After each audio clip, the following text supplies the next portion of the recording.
喺新加坡咧，如果你要學識，絕對唔係一件簡單嘅事，簡直係要俾啲掌聲我自己。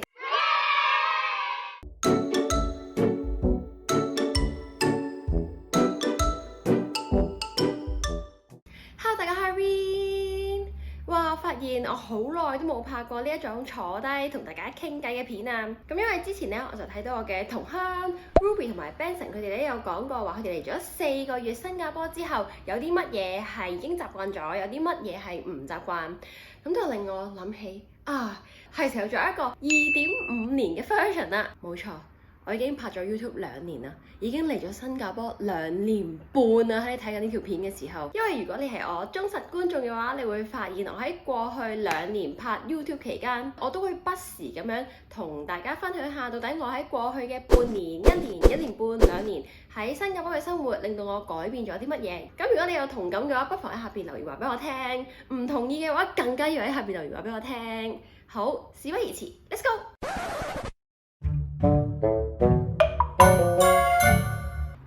熱氣呢個話題，如果你係一路有睇我影片嘅觀眾咧，你都應該會知道，我由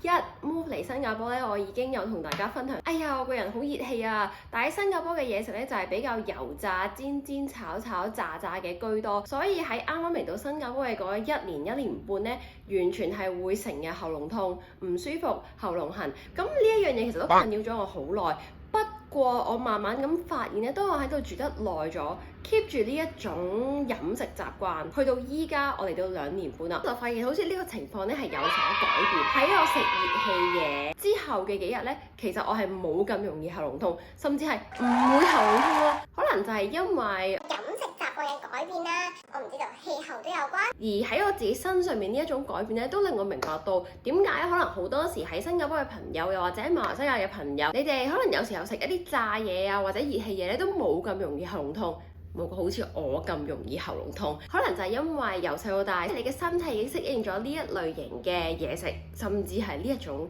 heatiness， 唔知係咪一件好事呢？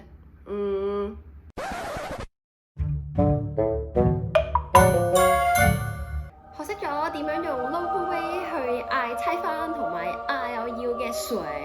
簡直係要俾啲掌聲我自己。因為我覺得喺新加坡咧，如果你要學識用一個 local way 去嗌嘢食或者嘢飲咧，絕對唔係一件簡單嘅事。個別師個餸師手打包冰，其實真係唔係咁容易㗎。所以其實我係好開心，我可以靠住自己去嗌一個我想要嘅 variation 嘅嘢飲，而唔使我男朋友任何嘅幫忙。我覺得係 prove 到我有喺度用心生活同埋用心學習融入 local 生活嘅證據。除咗嗌水之外，嗌菜飯，我依家都唔會緊張，因為好坦白話俾你聽，身為一個外國人，又唔係好識講 Singlish， 又唔識講其他嘅 dialect， 去到菜飯店有咁多人排隊，20幾個餸俾你揀，其實一開始真係會花多眼亂同埋好緊張，唔知嗌咩好，又好機會阻住後邊啲人，因為已經有咁長嘅隊，唉。諗翻起其實都好驚㗎，嗰陣時次次嗌菜飯嘅時候。不過依家冇問題，炸米飯打包1包，這個菜那個，不要咖喱汁。呢一個咧，我覺得都係我長年累月每日咁去買菜飯，每日咁樣去買水而練習得翻嚟。同埋我有時咧都會同譬如 coffee 店嗰啲姐姐咧傾偈，叫佢教我一啲唔同嘅嗌法，等我下次咧又可以嗌一啲新嘅 variation。同埋重點係好多時咧嗰啲 coffee 店嘅姐姐、auntie、uncle 咧，佢哋都係講廣東話嘅，跟住我就好開心咁樣順便同佢哋傾下其他閒偈。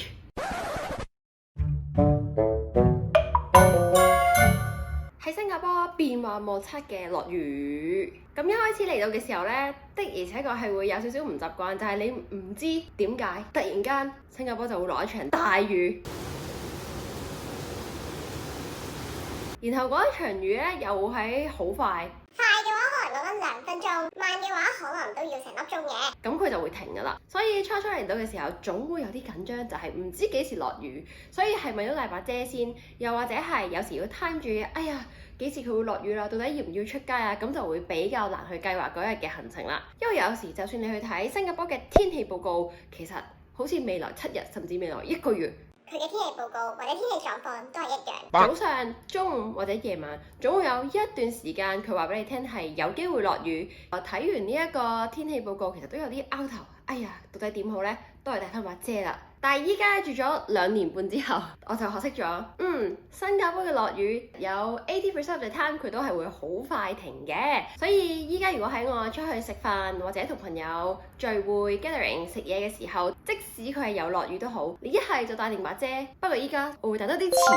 因為我可以慢慢買多杯咖啡，買多杯嘢飲，坐喺度等佢停雨之後，我先至翻屋企。我本身係一個冇咩方向感，好難 visualize 到底一條街嘅街景，會唔小心行錯路，突然間唔知自己行咗去邊，或者係搭車搭咗去邊嘅一個人。所以喺新加坡一開始生活嘅時候，我會唔小心用翻我喺香港嘅 experience 量度喺2個地點之間嘅距離，就好似我屋企行去 MTR station， 再搭車到 town area， 大約係幾遠，咁我就會唔小心成日用咗嗰個距離或者嗰一個時間嚟做預算，而放翻落去我新加坡嘅生活入邊。由於我係住喺大東邊嘅人士，有時候我好不解點解喺我屋企搭20分鐘 Grab 搭嚟搭去都仲喺東邊嘅呢？點解咁耐都仲未去到 town area 㗎？最大嘅原因係因為有一個 concept 錯咗，就係因為有好多時候都會記住香港係大過新加坡。如果你唔知嘅話，依家話你知香港係大過新加坡都唔少㗎。所以我會覺得喺香港用咁多嘅時間，喺新加坡可能都會用差唔多啩。但係 which 係唔啱嘅。喺新加坡好多 residential area， 佢哋同彼此之間嘅距離其實都幾長，又或者係喺每一個 MRT station， 其實佢哋都係隔好遠㗎，並唔係好似香港嘅地鐵站、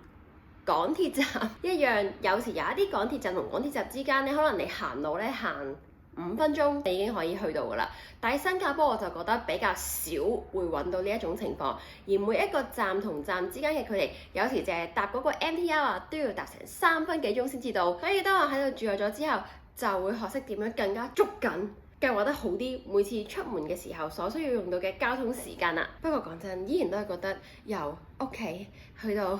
CBD area 真係幾遠，搭的士都好遠。